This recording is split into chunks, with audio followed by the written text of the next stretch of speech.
कभी सोचा है कि लाखों आवाजें जब एक साथ एक ही लय में किसी पवित्र ग्रंथ का पाठ करें तो वो एहसास कैसा होगा।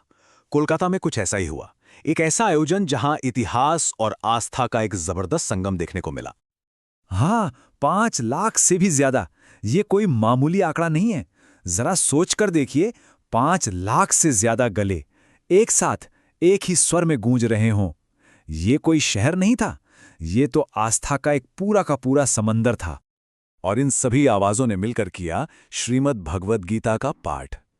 ये सिर्फ एक पाठ नहीं था, बल्कि सनातन संस्कृति संसद की तरफ से एक ऐसा यादगार पल था जो पूरे भारत के लिए एकता और भक्ति का प्रतीक बन गया।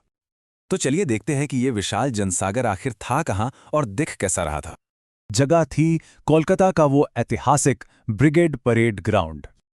एक ऐसी जगह जहां इतिहास बार बार लिखा जाता है, और उस दिन वहां एक नया इतिहास रचा जा रहा था, श्रीमद् भगवद गीता के अमर शब्दों के साथ।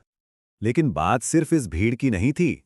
मंच पर जो हो रहा था वो भी बहुत खास था। सोचिए, मंच पर देश के जाने माने प्रतिष्ठित सनातन संत मौजूद थे। उनकी मौजूदगी से, उनके आशीर्वाद से पूरा माहौल ही जैसे दिव्य हो गया था।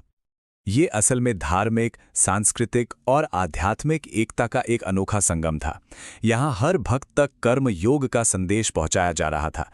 मतलब बिना किसी फल की चिंता किए कर्म करने का संदेश। एक ऐसा मैसेज जो हर किसी के दिल को छूता है। तो उस सामूहिक पाठ का हिस्सा बनना, वो अनुभव कैसा रहा होगा?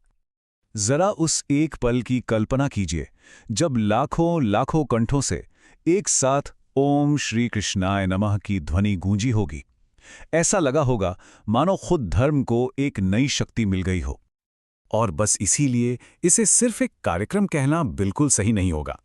ये तो आध्यात्मिक जागरण का एक महासागर था, एक ऐसा समंदर जिसमें हर कोई अपनी आस्था और भक्ति में गोते लगा सकता था। और पता है, इस महासागर की हर लहर की अपनी एक अलग कहानी थी। कुछ लोगों के लिए ये श्रद्धा का पल था, तो कुछ के लिए एक संकल्प लेने का। पर एक बात थी जो सबको जोड़ रही थी। वो था भगवान श्री कृष्ण के वचनों पर अटूट गहरा विश्वास। तो सवाल उठता है कि इस बड़े आयोजन में कौन-कौन शामिल हुए और इसकी शुरुआत हुई कैसे थी। ये बात काफी दिलचस्प है। देखिए, सनातन संस्कृति संसद की ये परंपरा कोई बहुत पुरानी नहीं है। इसकी शुरुआत तो अभी 2023 में ही हुई थी। और देखिए, कितने कम समय में ये ब्रिगेड ग्राउंड पर एक दिव्य परंपरा बन गई है।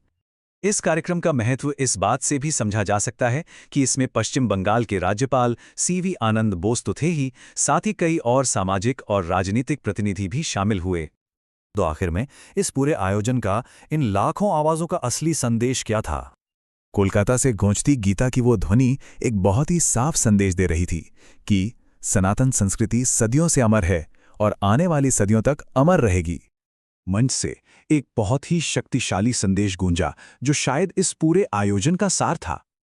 कहा गया, जहां करुणा हो वहां कृष्ण है, जहां धर्म हो वहां गीता है, और जहां एकता हो वहां सनातन की विजय है। और इस पूरे माहौल को बस एक ही जय घोष ने अपने में समेट लिया, जय श्री कृष्ण। ये पूरा आयोजन हमें एक बहुत गहरे सवाल के साथ छोड़ जाता है कि एक सामूहिक आवाज की असली ताकत आखिर होती क्या है।